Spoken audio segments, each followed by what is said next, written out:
이번 시간에는 영원하신 하나님, 어디에나 계신 하나님, 영이신 하나님에 대해서 말씀을 드리겠습니다.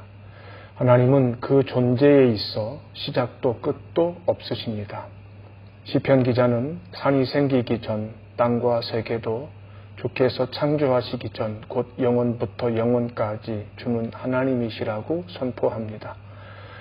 하나님은 영원하심으로 시간에 대한 하나님의 관점은 피조물인 우리와는 근본적으로 다릅니다. 모세는 시편 90편에서 하나님에게 천년은 지나간 어제 같으며 밤의 한순간에 지나지 않는다고 했습니다. 과거의 모든 역사는 하나님에게 방금 일어난 일과 같다는 말입니다. 베드로는 모세의 고백을 인용해서 주께는 하루가 천년과 같다고 했습니다. 하루라고 하는 시간은 하나님에게 영원히 지속되는 듯이 보인다는 뜻입니다. 시간을 창조하신 하나님께서는 우리가 과거와 현재와 미래라고 말하는 모든 시간과 사건을 똑같이 생생하게 보시며 아십니다. 그 하나님은 나를 구원하시는 과정에서 하나님께서 창조하신 시간 아래서 시간 안에서 역사하십니다. 동시에 원하시면 언제든지 시간 밖에서 시간 위에서 역사하시기도 합니다. 하나님은 시간에 전혀 제한을 받지 않으시는 것처럼 공간에도 제한을 받지 않으십니다. 하나님은 어디에나 계십니다. 피조물인 우리는 존재하기 위해서 공간을 절대적으로 필요로 합니다. 그러나 하나님께서는 공간에 의존하시지 않습니다. 하나님은 말씀으로 우주를 창조하셨지만 우주라고 하는 물리적인 공간에 결코 제약을 받지 않으십니다.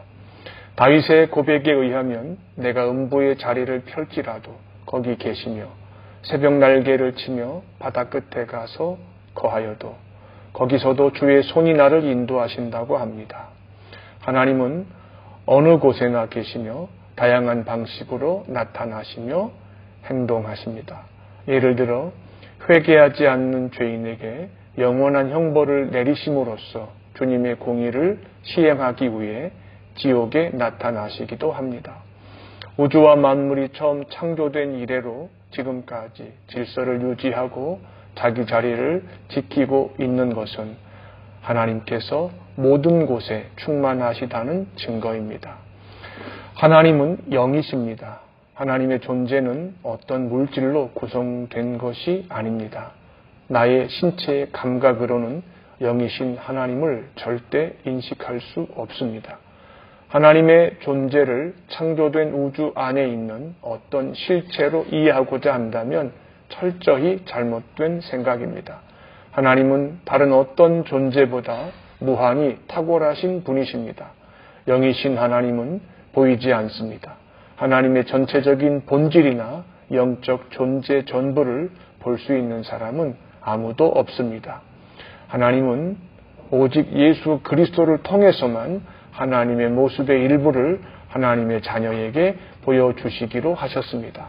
그래서 예수님께서는 나를 본 자는 아버지를 보았다고 말씀하셨던 것입니다.